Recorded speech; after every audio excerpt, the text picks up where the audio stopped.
On va passer un moment très dur, mes amis. Mais bon, faut bien passer par ce moment. Je vous l'ai teasé depuis la mi-année dernière. Je n'ai fait que vous en parler. Je vous ai dit que cette vidéo arriverait. Elle est arrivée qu'à moitié, certes, mais oui, elle est forcément arrivée. Croyez-moi, les gars, j'ai pas envie de faire cette vidéo. Je n'ai pas envie, mais bon, que voulez-vous? Il y a des gens qui vont au travail sans en avoir envie, comme moi. Bah, je fais cette vidéo YouTube sans en avoir réellement envie. C'est un peu moi qui l'ai cherché en soi de vouloir faire cette vidéo, mais franchement, il fallait le faire. Franchement, je pense que de toutes les vidéos YouTube que j'ai dû faire jusqu'à maintenant, c'est peut-être la troisième vidéo qui m'a fait le plus galérer, avec lesquelles j'ai eu le plus de difficultés et qui m'a le plus vidé mentalement. La deuxième étant le bilan 2022 et la première étant la review sur le final de Shingeki no Kyojin, pour vous dire. Et justement, pour ceux qui s'y perdent en ce moment avec les films de super-héros qui nous sont surenchéris ces dernières années, ne vous inquiétez pas, cette vidéo-là va enfin préciser en détail tout ce qu'il y a à savoir et tout ce qu'il y a à comprendre autour de cet univers cinématographique qui est, soyons honnêtes, bordélique. Essayez de vous imaginer un petit peu le travail que j'ai dû acharniser pour pouvoir finaliser cette deuxième partie de vidéo. Vous allez comprendre pourquoi est-ce qu'il y a une ou deux continuités qui se sont un petit peu dispersées à droite à gauche. Vous allez enfin comprendre pourquoi est-ce qu'on a eu plein d'autres films qui se sont vautrés, plein d'autres films qui sont sortis de nulle part et de partout. Pourquoi est-ce qu'il y a un gars qui sort de nulle part? Pourquoi est-ce qu'on fait des films, hein, tout simplement. Ça va surtout être la partie où je ne vais absolument me faire aucun ami dans toute cette histoire. Donc vraiment, si vous avez envie de vous abonner à ma chaîne, d'activer la petite cloche pour être au courant des prochaines nouveautés qui viennent, je vous conseille amplement de le faire. Comme ça, au moins, on reste amis quelques temps. Et après, on commence à se disputer et on divorce ensemble. Est-ce que le programme vous va? Mais bon, de toute façon, si vous avez cliqué sur cette vidéo, c'est que vous êtes fan de DC Comics et comme moi, vous avez envie de souffrir.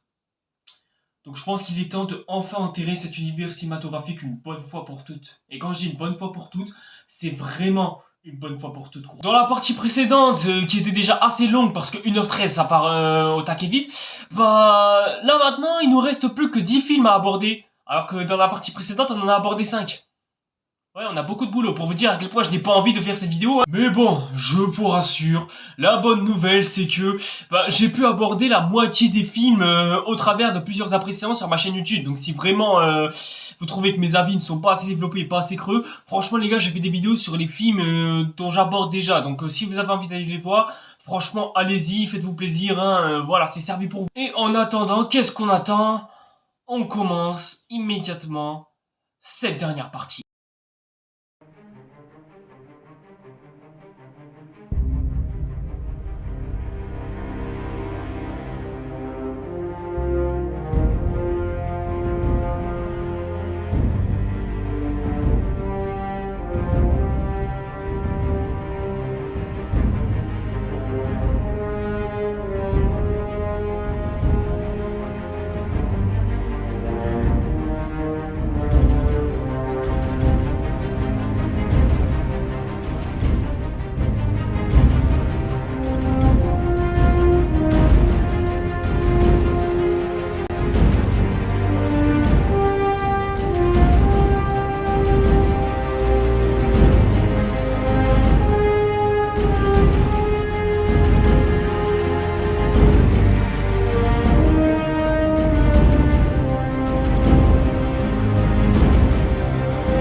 Bonsoir et bonjour tout le monde, c'est Red Satire et aujourd'hui, nouvelle vidéo, c'est la deuxième partie de la chute de l'univers DC Comics. On y reviait, ça y est, enfin on va pouvoir en finir avec cet univers cinématographique une bonne fois pour toutes et l'enterrer dans les bas-fonds du décombre des pires sagas du cinéma.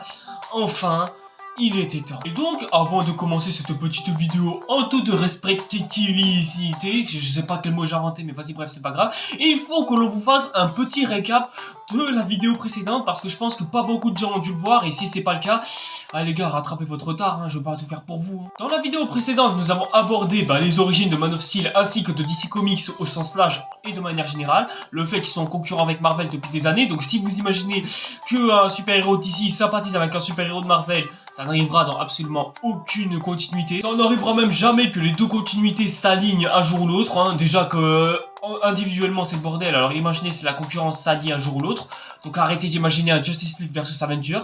On a abordé le fait que Man of Steel était un semi-succès, enfin semi-succès, c'était un plutôt beau succès, vu que ensuite DC Comics ont commencé à se tirer d'énormes balles dans le pied, ce qui nous a fait conduire jusqu'à Justice League qui a été une énorme catastrophe industrielle et croyez-moi c'est loin d'être la pire et vous allez le voir au fil de la vidéo. Et entre temps, que s'est-il passé en 2017 après que Justice League ait été un énorme flop? Et bien entre temps la direction de Warner a complètement changé, cette fois-ci c'est Geoff Johns qui s'occupe de la direction artistique des prochains films de l'univers d'ici. Entre temps Josh Whedon qui, bon je vous rappelle, a été scandaleux sur le plateau de tournage de Justice League au point de menacer Gal Gadot et Ray Fisher en plein milieu du plateau du tournage. Mais sachez que ce n'est pas du tout les seules accusations qu'il aura eu, sachant qu'il a eu pas mal de comportements violents, notamment dans les tournages de Buffy contre les vampires, ce qui conduira ce dernier à se sentir un peu exclu d'Hollywood, à raison. Je n'ai malheureusement pas réussi à retrouver d'informations comme quoi Joss a été retenu coupable ou alors a subi du sursis ou quelques mois de prison ou je ne sais quoi. Mais voilà, la chose qu'il y a à savoir, c'est que aujourd'hui Josh Whedon c'est plus que voilà, un gars rejeté d'Hollywood que l'on ne reverra certainement plus jamais, ou peut-être dans 20-30 ans s'il arrive à se faire pardonner. Mais bon, Dieu seul sait qu'il en sera sûrement capable, et en attendant, on verra bien, et en attendant, c'est plus trop le problème de qui que ce soit. Maintenant, ce qui va nous intéresser, ça va être la nouvelle situation de DC Comics. Ça va être quoi les nouveaux plans à partir de maintenant? Et bien justement, c'est à partir de ce moment-là que nous allons commencer à reprendre nos petits chapitres. En ce moment-là, nous sommes en 2018. À cette époque-là, la communauté Star Wars commence à se diviser et commence à être encore plus toxique que jamais. À cette époque-là, le cinéma continue petit à petit de se développer. Il y a certains artistes qui se renouvellent et qui proposent des choses nouvelles. Il y a des univers cinématographiques aussi qui se cassent un petit peu la gueule, sauf pour Marvel, qui cette année-là sortent l'apogée de leur univers cinématographique, Avengers Infinity War. Je suis en train d'effectuer de mon côté ma première année de ma chaîne YouTube, qui d'ailleurs cette année va fêter 7 ans. N'hésitez pas à lui souhaiter un joyeux anniversaire le jour J. Du coup voilà, si vous avez envie de souhaiter mon anniversaire de la chaîne YouTube pour les 7 ans, qui sera le 25 juillet ou peut-être 26, ça va dépendre. Voilà, n'hésitez pas à vous abonner à ma chaîne, activez la petite cloche s'il vous plaît. Et entre temps, DC Comics n'a sorti aucun film, enfin aucun.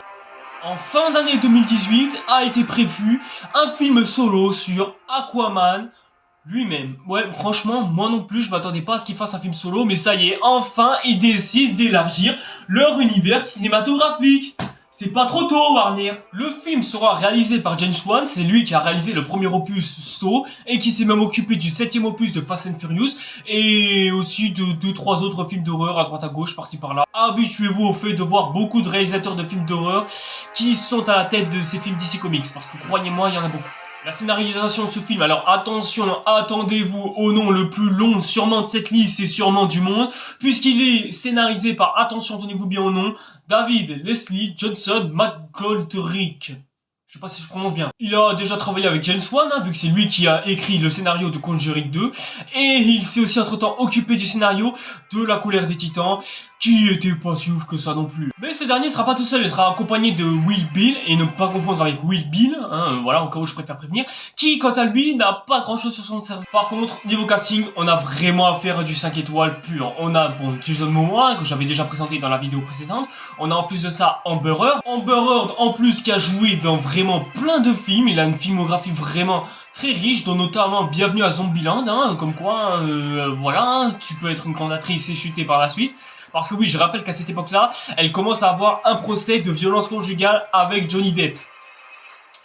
Ouais, j'en avais pas parlé dans la chute de Pirates des Caraïbes, mais c'est pour ça que j'en parle là, comme ça moi je rattrape le retard si c'est bien. Une fois leur divorce commis en 2016, eh bien c'est en 2017 que Amber Heard décidera de porter plainte contre Johnny Depp pour violence conjugale, sachant que ce sera Johnny Depp qui sera reconnu coupable pour un certain temps, ce qui l'exclura de Hollywood pour un certain temps. Mais c'est en 2022 que le procès finira par reprendre entre Johnny Depp et Amber Heard qui s'accusent mutuellement, entre les communautés qui se rejettent la balle l'un vis-à-vis de l'autre, mais c'est en 2023 que le verdict sera enfin annoncé. Verdict dans lequel on apprendra que Johnny Depp voudra plus jamais jouer Jack Sparrow dans Pirates des Caraïbes. Donc merci Disney d'arrêter de lui casser les couilles, miskin. Je crois qu'il a déjà eu sa dose à ce sujet. Et au final, ce sera Amber Heard dans toute cette histoire qui sera reconnu coupable et qui devra je ne sais combien de dettes à Johnny Depp. Faut dire, hein, les couples hollywoodiens, des fois, c'est très con. On a dans l'eau aussi Willem Dafoe, qu'on ne présente même plus à ce stade. Tout le monde connaît Willem Dafoe, il a une carrière extrêmement bien remplie. Il a commencé notamment à se faire connaître en tant que bouffon vert dans l'univers de Spider-Man. Mais sachez aussi qu'il a eu droit à un rôle en tant que Vincent Van Gogh,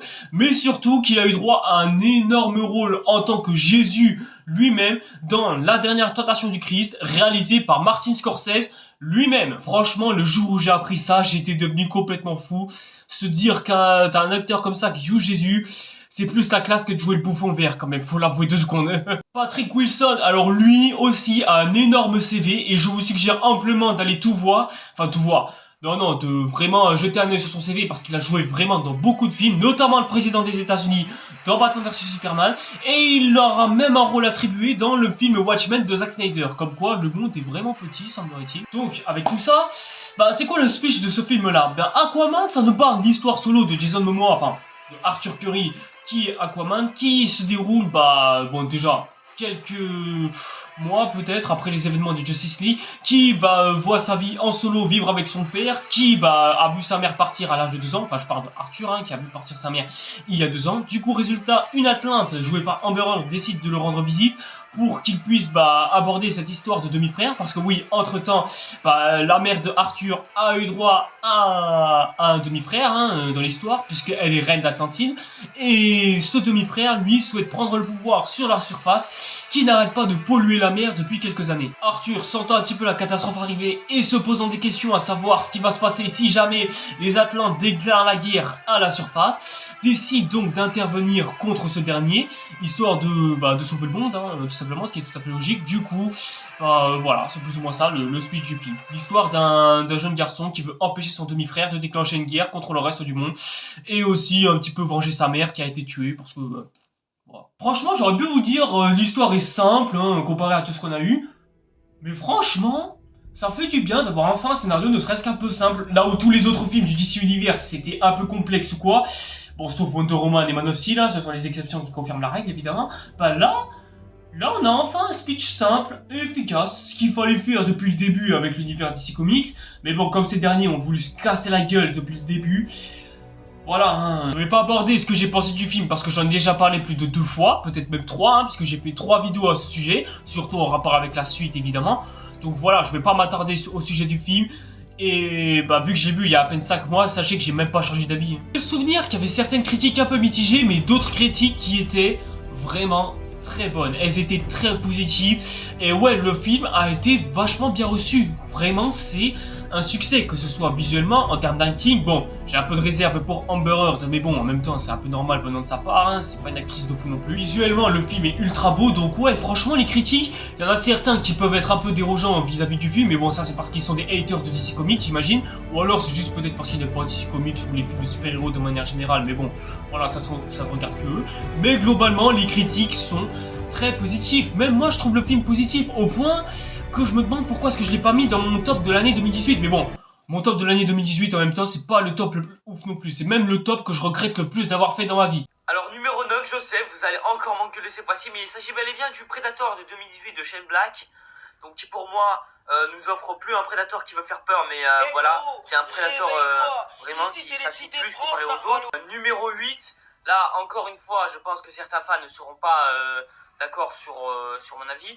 Mais ce sera Les Animaux Fantastiques 2, Les Crimes de Grindelwald. Donc là, cette fois-ci, ce film est beaucoup plus fidèle à Harry Potter. Je te demande pardon. Là, tu vois beaucoup plus que c'est un film qui se passe avant la licence Harry Potter. Et même en termes de public, le public a su trouver son bon film DC Comics. Et il était... au point que ce film a été l'un des plus gros succès financiers de cette année-là. Rien qu'aux États-Unis, il a cumulé 300 millions de dollars au box-office mondial, enfin au box-office états-unien quand même, ce qui est un franchement beau succès. Après, ça reste encore à comparer avec les autres précédents films parce que j'ai pas revu mes anciennes copies parce que voilà la flemme un peu. En France, il a fait venir au taquet de personnes puisqu'on en est à 3 millions oui c'est ça, 3 millions d'entrées, hein, tout simplement pour ce film-là. Ça fait plaisir de voir qu'il y ait plein de gens qui sont allés le voir. Mais là où le succès est retentissant, ça reste quand même à son box-office mondial qui fait sûrement de ce film-là le film le plus rentable de la Warner avant que Barbie devienne pour prendre sa place, à savoir 1 milliard de dollars.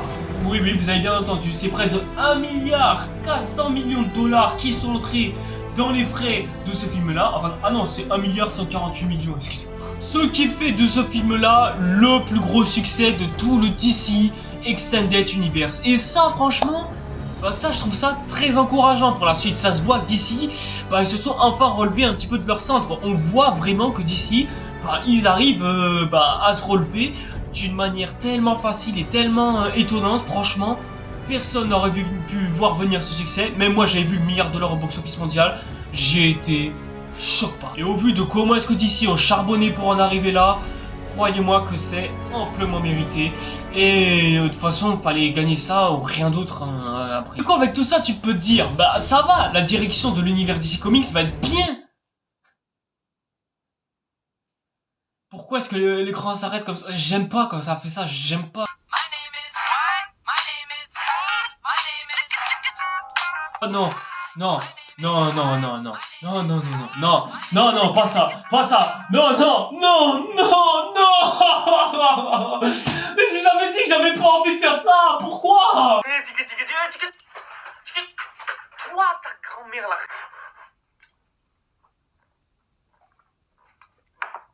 Shazam, réalisé par David Sandberg et qui s'est en plus de ça occupé de Annabelle 2. Zachary Levi est un habitué des grosses comédies de merde, notamment il a joué dans la saga Alvin et Chipmunks, il a aussi joué dans Thor 2 et Thor 3, ce qui fait passer de ce gars-là de sacrées journées à se faire tabasser par les critiques. Asher Angel, qui est le meilleur acteur de cette sélection et de ce casting de merde, qui lui, malheureusement, à part ce rôle-là, n'a absolument rien pour lui dans son CV.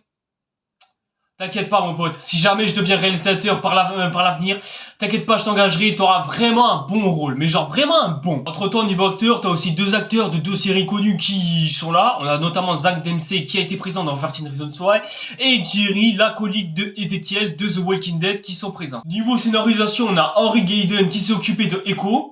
Un film sorti en 2014, rien à voir avec la série d'aujourd'hui. Mais le CV de Darren Menken, quant à lui, reste quand même à désirer, puisqu'il s'est quand même occupé des films Jack et le chasseur de géants, de Turbo de DreamWorks, avec Ryan Reynolds au doublage, de Jamie Lee Mann, et d'ailleurs, c'est même lui qui va s'occuper de Shrek 4 et Kung Fu Panda 4. Vous inquiétez pas, Kung Fu Panda 4, on l'abordera dans la prochaine vidéo. Bon, sinon, à part ça, qu'est-ce qu'il nous raconte de spécial, ce film, Parce qu'il a l'air d'être bien, il a l'air d'être génial et tout ça, il a l'air d'être cool, Nous sommes à Philadelphie en je ne sais quelle année, ils nous disent les années 70, mais bon, visiblement, ça doit se passer quelques temps après, sûrement de nos jours, puisque visiblement, ça fait des références à Superman et Batman à tout bout de champ, et d'ailleurs, il semblerait même qu'il y ait des figurines et des produits dérivés issus de ces derniers qui sortent un petit peu de partout. Pourquoi? Dans cette histoire, nous allons suivre l'histoire de Billy Batson, un jeune orphelin abandonné par sa mère qui vit dans un orphelinat et qui recherche sa mère, mais à défaut de devoir la retrouver, va devoir se retrouver en pleine famille d'accueil. Et c'est à ce moment-là qu'il retrouve un mage, et c'est sûrement un prêtre d'église qui lui demande de le pénétrer. Il s'agit là d'un mage noir qui... Oh le racisme que je viens de faire là. En gros, c'est un mage qui se voit échapper 7 entités représentant les 7 péchés capitaux représentés par un gars qui souhaite détrôner son père d'une société parce qu'il est méchant. Et comme de par hasard, il retrouve Billy Batson qui lui donne ses pouvoirs de prononcer son nom et devenir ainsi un super-héros, à savoir Shazam. J'étais pas obligé de la faire cette blague. J'ai fait toute une après-séance de merde sur ce film de merde. Je l'ai même classé top 1 de l'année 2019 pour être l'un des pires films de cette année-là. Et sûrement l'un des pires films de la décennie. Et peut-être même le pire film de super-héros de... Ouais, depuis Green Lantern, Catwoman, et encore, je n'ai vu aucun de ces films de merde là. Et dites-vous que juste pour les besoins de cette vidéo, j'ai été obligé, mais je dis bien obligé d'aller me réinfliger cette grosse merde juste pour vous dire à quel point mon amphi m'était passé par la tête. Dans ce film-là, il y a rien qui va. Il y a des effets spéciaux mal foutus. Il y a des acteurs qui on se demande ce qu'ils foutent là. Comme je te dis, Ashley Angel joue mieux que tous les autres réunis. C'est un comble, surtout quand t'as deux acteurs qui ont joué dans deux séries dans lesquelles ils étaient très bien en tant qu'acteurs. Le scénario de ce film est cliché, nul au possible. Ah, c'est terrible, surtout pour un film de l'univers DC Comics, un univers où on traitait de sujets de société, de sujets qui étaient très intéressants et fortement impactants. Le sujet politique du fait que les super-héros ne peuvent pas être acceptés dans notre société parce que ça, machin bidule, ça faisait très indestructible, certes, mais ça faisait partie de l'âme de l'univers de DC Comics. Mais là, on suit juste un pauvre gamin lycéen qui se retrouve avec des super-pouvoirs et qui sauve la ville du crime, c'est un scénario de dessin animé pour enfants, ça, c'est pas du tout un film de DC Comics, c'est même pas un film de super-héros à proprement parler. Et commencez pas à me dire, ouais, mais non, c'est censé être une comédie familiale, c'est censé être un peu plus léger, tout ça. Je suis désolé les gars, mais un film qui parle de famille d'accueil et d'abandon familial de la part d'un jeune enfant de plus de 14 ans, je suis désolé de vous dire ça les gars, mais c'est censé être un sujet beaucoup plus mature. À la limite, quand tu veux faire un film un peu plus léger et un peu plus familial, fais-le, mais assume aussi ton côté sérieux derrière. Là, le problème de ce film-là, c'est qu'il se veut comique tout le temps, tout le temps, tout le temps. Et ça en devient chiant. Voilà, donc ça en devient presque irregardable, voire même indigeste. J'ai eu du mal à regarder ce film pendant tout le long, surtout quand c'est des blagues de beaufs dans tous les films de clichés de lycéens. Et je te parle pas des séries faites par Netflix depuis 14 Reasons Why, non, je te parle des dessins animés des années 80 à des lycées. Et aussi ce comic relief que j'ai envie de baffer toutes les 5 minutes, un peu comme tous les comic relief. Et le méchant principal a un minimum de charisme, hein, surtout avec son œil en guise de diamant, ça lui fait péter la classe. Mais s'il aurait pu avoir des motivations ne serait-ce qu'un peu plus raisonnables et un peu plus en accord avec le héros principal, parce que c'est aussi ça, avoir un méchant principal dans un film de super-héros, le faire opposé à lui thématiquement. Mais comme ces deux-là n'ont aucune thématique à faire confronter entre les deux, le super-héros est générique, inintéressant et oubliable. Aussi, vous me faites dire à toutes et tous que c'est une comédie familiale, mais la scène où il tue ses employés de son père, on voit une femme en train de se faire lécher par l'un des péchés capitaux. Et là par contre, il y a personne qui dit rien, il y a personne qui scandalise ça ou quoi, comme quoi c'est un peu dégueulasse ou je sais pas quoi. Surtout, l'une des pires scènes de ce film-là, enfin l'une des pires scènes, non. Il y a une scène dans ce film-là qui m'a vraiment le plus fait souffler que toutes les autres. C'est la fameuse scène où Billy retrouve enfin sa mère. Et dans mon impression, j'avais reproché au fait que sa mère elle a retrouvé son fils, mais au final ça se passe dans la plus grande des banalités, le plus grand des froids et le plus grand des calmes. C'est ça que j'avais précisément reproché. En revoyant ce film, j'ai été passé complètement à côté d'un détail lors de mon premier visionnage, et ce n'est que lors de mon revisionnage que je me suis rendu compte du truc. En fait, la mère de Billy a 16 ans. Du coup, elle a eu un enfant un peu trop tôt.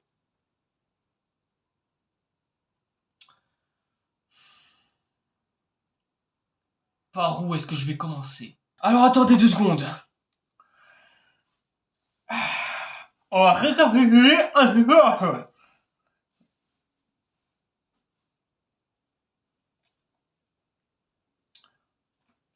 Je me souviens, dans une de mes formations que j'effectuais, j'avais rencontré une meuf.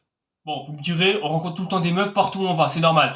Mais cette meuf avait une particularité bien distincte. Bon, déjà, elle a mon âge, à savoir 20 ans, et je l'ai rencontrée donc il y a 3 ans, et elle s'occupait déjà d'un enfant de 3 ans. Et... bon, elle était très réservée, hein, elle a jamais parlé avec qui que ce soit de notre classe, quoi. Mais...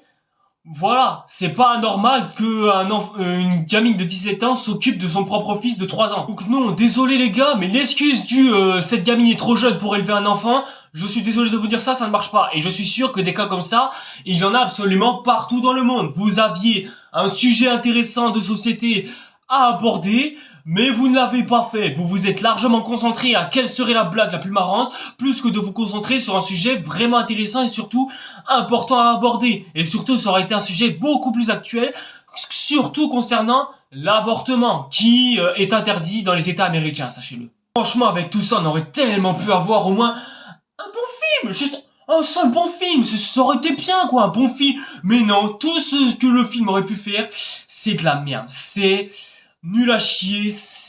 En fait, il y a rien à sauver. J'ai beau chercher dans ce film-là, il y a rien à sauver. Si ce n'est bien sûr la scène où Billy retrouve sa mère. Mais comme je vous ai dit, non seulement elle fait pas réaliste, mais surtout ça montre que il y a une occasion ratée d'avoir fait quelque chose d'intéressant avec ce film. C'est un gâchis monumental. Et Warner qui font encore passer pour des cons, visiblement ça nous a encore manqué, puisque les gars ont eu l'intelligence de sortir ce film en avril. En avril 2019, je précise. Et est-ce que je dois préciser exactement qu'est-ce qui est sorti le même mois de cette même année? Bon déjà, on a eu ça.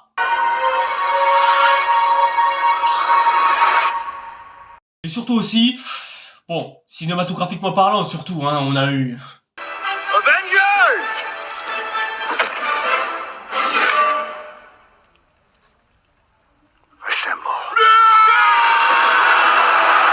Voilà les gars, vous vous étonnez pas après que ce film ait fait que seulement 300 millions de dollars au box-office mondial. C'est clairement en dessous de tout ce que DC a pu faire. C'est en fait, à ce jour, pour l'instant, là où on en est, c'est littéralement le plus gros flop de l'univers DC.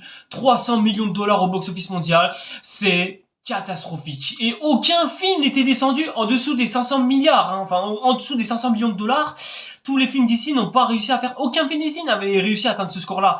Donc vraiment 300 millions de dollars, c'est un échec cuisant et monumental, surtout avec ce qu'il a dû coûter. Après, le film a coûté que seulement 100 millions de dollars. Mais bon, pour un film de cette envergure-là, je trouve que ça fait un peu trop quand même.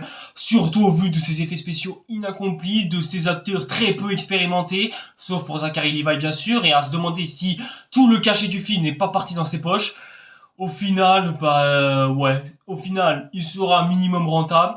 Mais est-ce que c'est suffisant pour dire que ce film est au moins une bonne réussite? Clairement non. Clairement pas du tout. Surtout quand tu passes à côté de Avengers Endgame. Mais en même temps, quel mauvais move de sortir ce film-là en même temps qu'un aussi gros blockbuster que celui-ci. C'est débile. C'est tout simplement. Ça aurait été impensable de se dire que ce film-là aurait pu faire un bon score. Et encore, s'il aurait pu sortir courant septembre ou aux alentours, ouais, du mois de mai-juin, quand tout le monde aura digéré le succès de Endgame, histoire un petit peu de concurrencer, Spider-Man Far From Home, par exemple. Ça, tu vois, ça aurait pu permettre au film d'avoir un peu plus de notoriété et un peu plus de succès. Mais non, au final, le film s'est quasiment vautré. Et encore aujourd'hui, plus personne n'en entend parler. Surtout, tout le monde a oublié ce film de merde. Sauf pour moi, qui trouve vraiment que ce film est vraiment de la grosse merde. Je n'arriverai jamais à trouver la moindre qualité à ce genre de merde. Chaque moment, chaque scène, chaque endroit a quelque chose qui va pas. Soit c'est de l'humour gras, soit c'est une prestation d'acteur absolument mauvais, soit c'est une réalisation à plat, soit en fait il y a rien qui va dans ce film de merde. C'est plus Shazam, c'est Shazam, tant ce film pue la merde comme pas possible. Le film suivant dont on va aborder est sorti en 2020 car il s'agit de Birds of Prey and the Fantabulous Emancipation of One Harley Quinn. Mais bon, comme on est français ici-bas, on va dire Birds of Prey et la fantabuleuse histoire d'Harley Quinn. Là, je pense que ça fait un peu plus court et surtout plus net. Le 8e film de l'univers cinématographique d'ici a été réalisé par Cathy Yan qui... c'est son premier gros film notable à ce jour, hein. Elle n'a pas fait autre chose depuis 4 ans maintenant. Ensuite, en termes de scénarisation, nous avons aussi une femme dans cette circonstance-là. Il s'agit là de Christina Hodson, que vous connaissez sûrement pour avoir scénarisé le film Bumblebee qui, au passage, le meilleur live-action Transformers fait jusqu'à maintenant. Et en rôle principal, nous avons Margot Robbie, et même en antagoniste principal, on a notre cher Ewan McGregor, qui jouait déjà dans Obi-Wan Kenobi. Je crois qu'à ce jour, c'est peut-être le film le moins cher de tous, de tout l'univers d'ici, puisqu'il a coûté que 84 millions de dollars, ce qui est très peu cher pour un film de cette envergure, mais bon, tu regardes le film, ça m'étonne absolument pas du tout. Vous allez me dire, il raconte quoi ce film-là? C'est simple, il raconte plus ou moins l'histoire de Harley Quinn qui a plaqué son mec, ou qui lui l'a plaqué ou l'a rejeté, hein, ça va dépendre de la version qui du coup se retrouve seule, à déprimer toute seule, sauf que dans toute cette histoire, maintenant elle fait cible facile, surtout qu'il y a 2-3 copines qui vont se retrouver aussi emballées autour de toute cette histoire, et ça va être à nos spectateurs d'essayer de renouer absolument tout ce bordel narratif, histoire que l'on puisse en tirer un lien un petit peu bénéficié. A savoir que dans le solo de personnages, on va retrouver une jeune petite fille qui aura dans ses mains le MacGuffin, à savoir l'objet le plus important de l'histoire. Ensuite, dans l'eau, on aura la commissaire qui cherche à faire son boulot, une archette dont on ne sait absolument rien et qui a une arbalète qui permet de tirer dans la gorge directement. Là, une meuf qui est le bras droit du personnage de Ewan McGregor, qui est l'antagoniste principal, qui est ultra misogyne et qui a mal à son ego et qui est en gros le gros mafieux de Gotham, quoi, et qui menace de mort Harley Quinn si il lui donne pas ce qu'il veut précisément en fait. Et non, il ne veut pas se payer des femmes avec leur vagin juste pour les raisons que vous pensez. Non, il veut juste avoir un cristal parce que ça vaut le coup de l'or, tout ça, enfin bref, voilà. Le gros ego surdimensionné du grand monsieur mafieux qui souhaite imposer sa dominance vis-à-vis du reste du monde. Et force est de constater, le film est très bon. Je suis assez choqué de dire ça, mais ouais, ce film est franchement très bon. Pas un peu plus développer mon avis que ça, mais si je devais comparer ce film-là à un autre film en particulier, ce serait Pulp Fiction de Quentin Tarantino, parce que c'est vrai qu'on peut y retrouver certaines similitudes. Un scénario assez complexe qui tourne autour d'un MacGuffin, entouré de plusieurs personnages qui se passent dans plusieurs temporalités différentes. En bref, franchement, ce film est vraiment... ouais, c'est un film presque Tarantino-esque. Les gars, si vous voulez un avis un peu plus concret, j'en parle largement dans mon après-séance. Après, je me demande si je suis crédible ou si je parle réellement du film en toute sincérité. Mais voilà, même encore aujourd'hui, je me le revois et c'est un superbe plaisir coupable. Je dis pas que le film est mauvais, bien sûr, mais non, sincèrement, c'est un bon film. Je passe pas un mauvais moment devant et il est même très agréable à regarder. Franchement, si vous n'avez pas encore vu le film, je suggère amplement d'aller le faire. C'est dynamique. C'est fun dans le bon sens du terme, pas comme dans Shazam où l'humour était affligeant. Non, là c'est un film parfaitement bien maîtrisé, en plus d'être un peu gore, ce qui va nous déconnecter de l'humour familial, parce que visiblement, je crois que Warner ont eu un peu de mal avec l'humour familial avec le film précédent, si vous voyez ce que je veux dire. Seulement, voilà, le gros problème de ce film-là, ce sera malheureusement son box-office mondial. 200 millions de dollars seulement d'exploitation, mais ça peut paraître justifiable pour deux raisons bien distinctes. La première, c'est que ce film est sorti en même temps que Sonic le Hérisson. Sonic le Hérisson qui était le plus gros succès de cette année-là, en 2020. Et voilà, ça s'explique pas. Sonic, ça a été un film très familial et très tout public, alors que Birds of Prey, bon, on l'a bien vu, il y a beaucoup de sang, beaucoup de gore. Voilà, c'est pas un film qui s'adresse à un public très jeune. Et qui dit film gore et rated dit forcément un public très en retrait vis-à-vis de ce genre de film, surtout quand tu veux montrer ça à un jeune public pour toute cette histoire. Surtout que ce public, il avait déjà lâché l'affaire avec l'univers DC Comics. Ils étaient plus concentrés sur Marvel, qui avait déjà tout cassé avec Avengers et qui commençait déjà à sortir un petit peu tous leurs trucs, etc.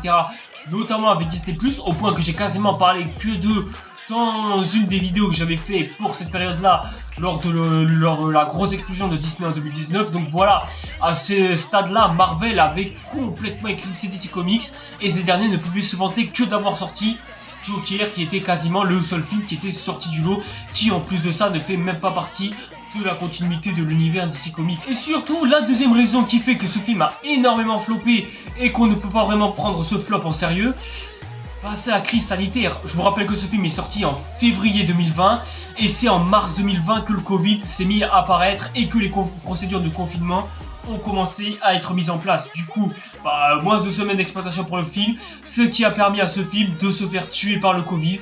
Et ainsi, son succès ne sera pas financier et n'aura même pas de succès tout court finalement. Aujourd'hui, à la même image que Shazam, ce film-là s'est fait un petit peu oublier et pas beaucoup de gens en parlent. Enfin si, les 2-3 fans de Margot Robbie bien sûr.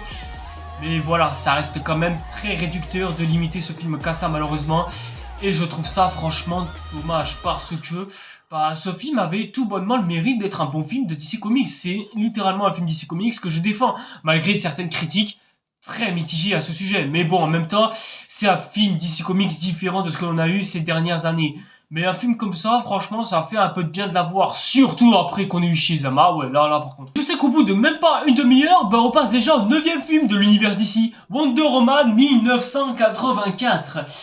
Sachez que ce film-là, c'est probablement le film le plus détesté de tout l'univers d'ici. de loin. Plus que Shazam 2, plus que Shazam 1, plus que The Flash comme on va le voir. Et encore, je pense qu'entre The Flash et Wonder Woman 84, il y a un débat qui commence un petit peu à se créer. Faisons ensuite au premier film Wonder Woman, qui est réalisé donc cette fois-ci par Patty Jenkins, dont en plus de ça, elle scénarise aussi le film aux côtés de Geoff Jones, le directeur de DC Films, donc les producteurs des films DC Comics, mais aussi de David Kalman qui a comme seul scénario notable dans son CV le Godzilla de 2014.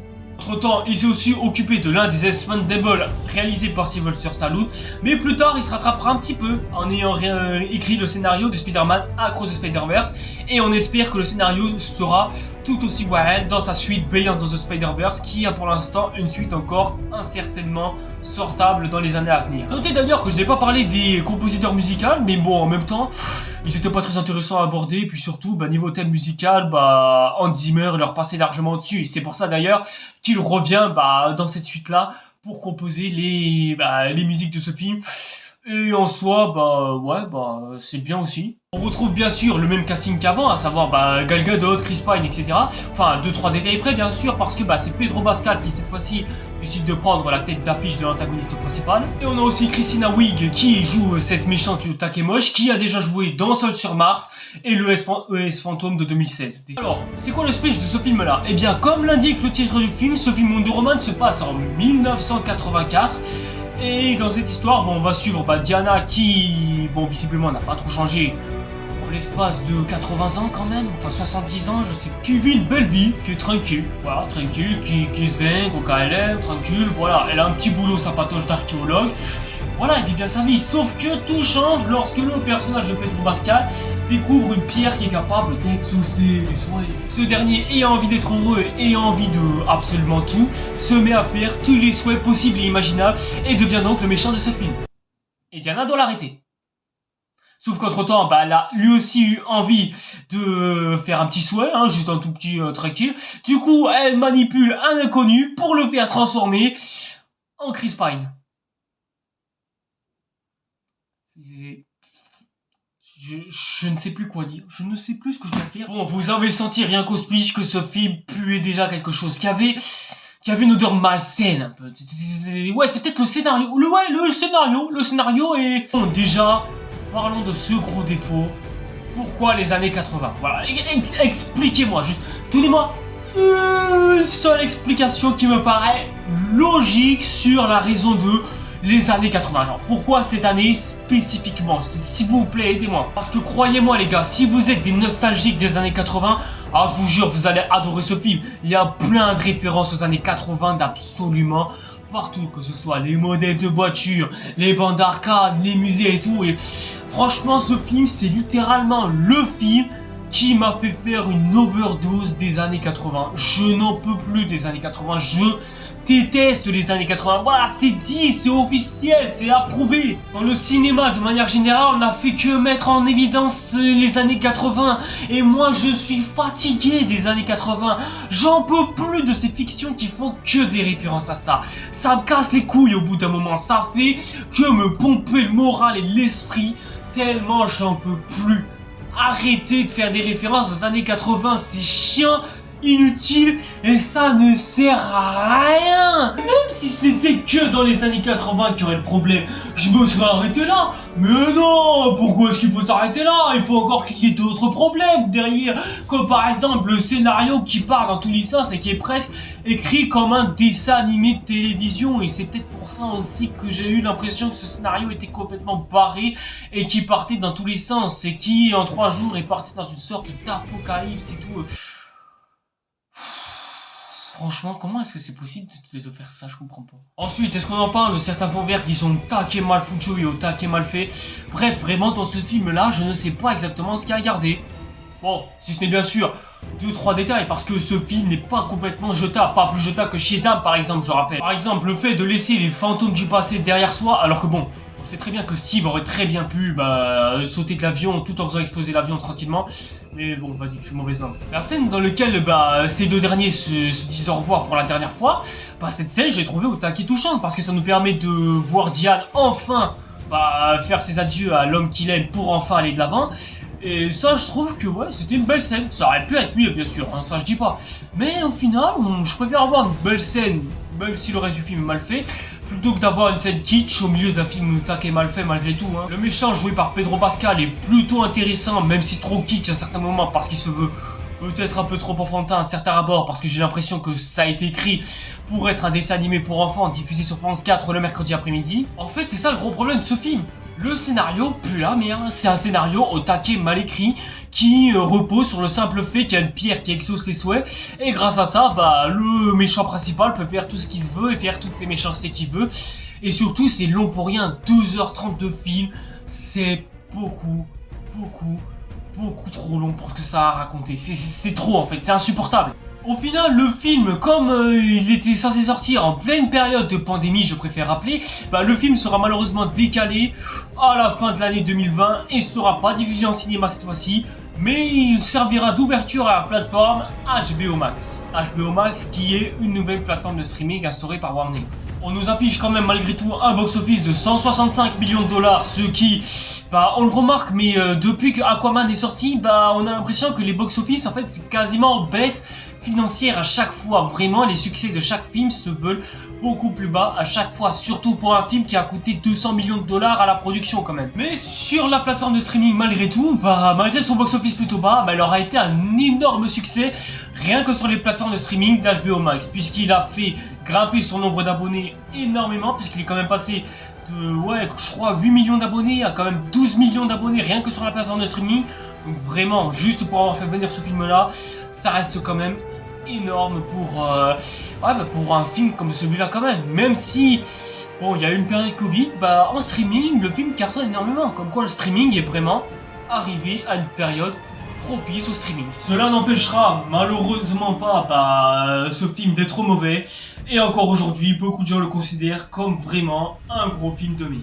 Le film suivant dont on va parler par contre a fait l'unanimité et a été très attendu pour ma part puisqu'on parle d'un film réalisé encore une fois par un gars qui vient de Marvel, mais pas n'importe qui, puisqu'il s'agit de James Gunn qui réalise, rien que pour nous, le 11e film de cet univers extended DC Comics, à savoir The Suicide Squad. On le connaît pratiquement tous aujourd'hui pour avoir fait la trilogie des Gardiens de la Galaxie qui est sûrement la meilleure trilogie de l'univers Marvel, mais il sera aussi avant tout connu pour avoir scénarisé 2-3 films Scooby-Doo à droite à gauche, et c'est lui qui deviendra plus tard justement le directeur de DC Films. Idris Elba, qui est l'acteur principal et la tête d'affiche du film, qui partage avec Margot Robbie, a un énorme CV, a notamment joué dans pas mal de Marvel, notamment les 2 premiers Thor et Avengers l'ère d'Ultron. John Cena qui a appris à se faire connaître avec Bumblebee. On a aussi Daniela Fishman, bref une portugaise quoi, qui en plus de ça s'est fait connaître dans Spider-Man New Generation, comme quoi elle est habituée aux films de super-héros. Après donc le terrible,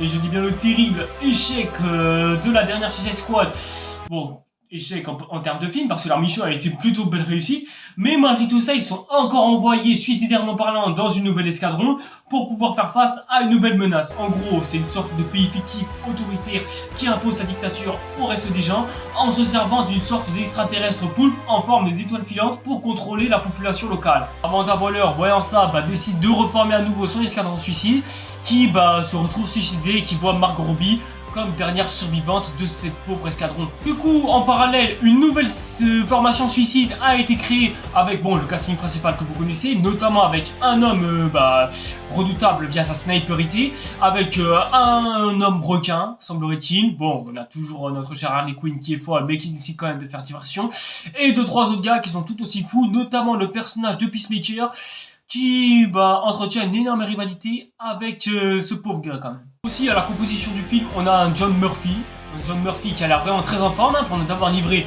de belles prestations musicales après avoir fait Kick-Ass et avoir partiellement démissionné. Et on voit que ça l'a fait du bien d'avoir enfin repris un peu de musique aux côtés de James Gunn, puisqu'après ça, il aidera à finaliser sa trilogie des Gardiens de la Galaxie. Et si ça c'est pas beau, je sais pas du tout ce qu'il vous faut. Parce que ouais les gars, si je vous parle avec un sourire comme ça, c'est que ce film est tout simplement excellent. J'ai rarement vu un film aussi bon, excellent, avec des personnages bien écrits, bien exécutés. Et franchement, se dire que James Gunn allait écrire le film en solo, ça aurait pu faire peur. Mais je ne sais même pas comment est-ce qu'il a fait pour se démerder. Mais bon, il a déjà été scénariste en son temps.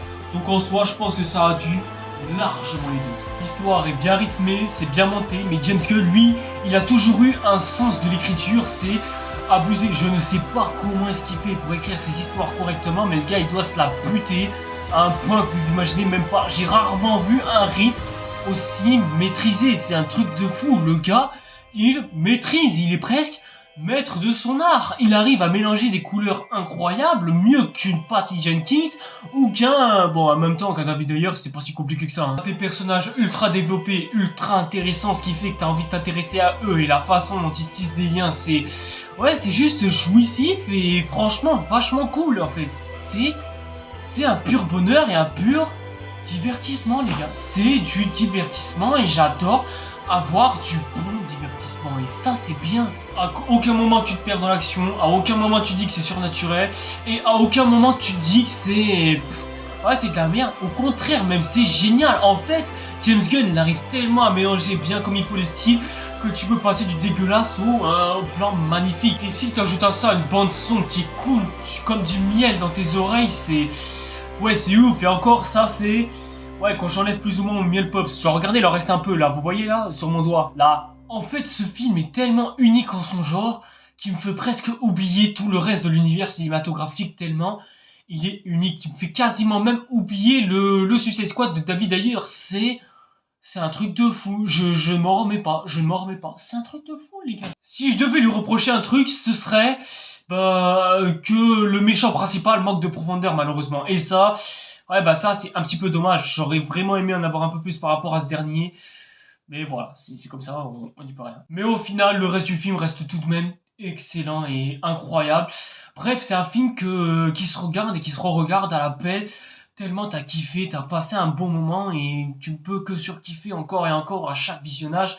Bref, c'est un film fascinant. Je surkiffe ce film et je crois que j'en ai assez dit comme ça. Malheureusement, Warner, ne voyant pas du tout le potentiel de ce genre de film à 200 millions de dollars de budget, décidément ils adorent le chiffre de 100 millions de dollars de budget, semblerait-il, parce qu'au final, en France, il cumulera 700 000 entrées, ce qui est clairement pas suffisant quand on voit les autres chiffres que faisaient les autres films de l'univers cinématographique d'ici. Et encore aux États-Unis, il s'en sort pas mieux, seulement 52 millions de dollars.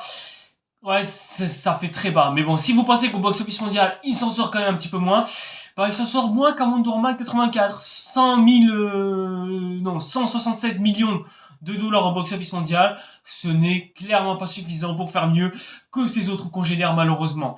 C'est triste à dire, mais bon, je pense que ça se résume principalement à la période Covid. C'est triste à dire, mais malgré tout ça, la critique suracclame ce genre de film. Et ça, ça fait plaisir à voir. Ça fait vraiment super plaisir de se dire que ce film a enfin fait rencontrer son public et qu'il y a tout un public qui acclame ce genre de film. Et ça, c'est bien. Mais je pense qu'en vrai, si le Covid n'aurait pas existé dans toute cette histoire, je suis sûr que ce film aurait été un succès. Peut-être même que dans une réalité alternative, il a dépassé Aquaman au box-office mondial. Je rêve. Ouais, vous avez raison, je rêve énormément. Mais au moins, il pourra se vanter d'avoir été un bon film DC Comics parmi pas mal d'étrons à jeter à la poubelle. Et ça, ça c'est beau les gars, ça c'est beau. Bien, maintenant que nous avons abordé à peu près tous les films qui sont sortis au courant de ces... à peu près 4 dernières années depuis que Justice League est sorti, qu'est-ce qu'on peut en tirer comme conclusion? Eh bien, autour de tout cet univers cinématographique... franchement, je trouve que l'univers cinématographique s'en est super bien sorti. En l'espace de 4 ans, on a eu des films énormément variés, que ce soit des comédies familiales, des films un peu Tarantino-esque, des films à humour noir, des films un peu plus comédial, mais un peu plus légers aussi. Vraiment, ces dernières années, on a eu presque tout et aussi n'importe quoi. Mais bon, ça, voilà, ça arrive en général souvent. Et surtout, s'il y a bien un détail à retenir, c'est que tous ces films-là, tu peux les regarder dans l'ordre que tu veux. Parce que ça a souvent été un reproche qui a été fait à Marvel. On a souvent reproché à Marvel de faire que des films qui doivent être suivis, Il y a du fantastique, des personnages attachants, de l'action, c'est le film idéal pour Damien. Et pour sa copine. Et sa copine, pardon. Enfin, si t'as pas vu les 27 autres Marvel, tu comprends rien. Mais pas du tout. Bon, après, c'est vrai que c'est mieux si t'as vu Doctor Strange 1, mais t'es même pas obligé. Oui, la série WandaVision aide aussi. Ah, parce qu'il faut voir la série pour comprendre le film. Et le dernier Spider-Man aussi. Oui, évidemment. Et pour comprendre Spider-Man, Ah bah il faut avoir vu les autres Spider-Man, c'est pas évident. Alors que pour apprécier WandaVision, les 4 Avengers suffisent. Oh la chance. Ainsi que, bon, Loki. Parce qu'il faut bien remarquer une chose, lorsque tu veux commencer l'univers DC Comics, tu dis dans ta tête, faut que je commence par quel film? Et en général, ouais bah t'as 5 films qui se défilent pour toi, à savoir Man of Steel, Batman vs Superman, Suicide Squad, Wonder Woman et Justice League. Voilà, ça fait 5 films déjà, et ça fait déjà beaucoup pour le spectateur lambda. Mais après ça, bah, tu peux emprunter pratiquement la route que tu veux. Si t'as envie de commencer par The Suicide Squad, tu peux. Tu peux commencer par Shazam, tu peux. Tu peux aller à regarder Aquaman, tu peux aussi. Le seul truc qui peut être gênant, bah, c'est juste leur suite directe, comme Aquaman 2 et Shazam 2, qui sont des suites directes de leurs films solo. Mais, bah, à part ça, il y a rien d'autre de gênant. Tu peux enchaîner le film que tu veux dans l'ordre absolument que tu veux, le tout en regardant les styles de chacun et de chacune, et surtout de ce dont ils sont capables chacun dans leur coin. Et puis surtout, même s'il y a eu la période Covid, tout ça, etc., bah petit à petit, bah le public commençait à s'y retrouver un petit peu. Le public commençait petit à petit à s'intéresser un peu plus à l'univers d'ici. Faut dire en même temps, Marvel, il commençait déjà à lâcher. Puis à cette période-là, au vu de tout ce qui sortait en même temps et de tout ce qui était produit en même temps. Enfin bref, voilà, c'est un calvaire, un bordel total, je te laisse un petit peu imaginer le truc. Donc ouais, avec tout ça, bah ce n'est pas pour rien que maintenant, tous les fans se sont un peu plus retournés aux côtés de DC Comics. Parce qu'ils ont remarqué que DC savait plus ou moins faire des bons films et qui, eux, au moins, n'avaient pas de bordel à s'y justifier. Mais du coup, ouais, la direction que DC Comics avait pris, c'était sûrement la meilleure qu'ils auraient pu prendre, au bout de... au bout de quelques 7 ans de développement d'univers cinématographique. Donc franchement, ouais, d'ici, ils ont fait un minimum d'efforts. Ils ont laissé un petit peu leur étron de Justice League reposer un petit peu en paix, parce que je pense qu'il en avait largement besoin. Mais ouais, en l'espace de 10 à 11 films à peu près, DC Comics ont quasiment appris la leçon et ont su faire maîtriser leur univers cinématographique. Et du coup, on peut imaginer qu'un futur meilleur par la suite. Qu'est-ce que tu fous là, Zack Snyder? Je comprends pas ce que tu...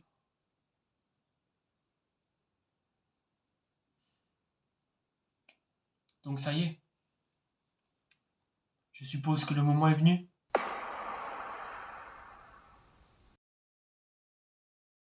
Oui, mesdames et messieurs. En fait, ça avait été annoncé depuis mai 2020. Zack Snyder avait prévu lui-même de sortir sa propre cut sur HBO Max. Personne ne s'attendait à ce genre d'infos, personne ne s'attendait à ce qu'elle advienne.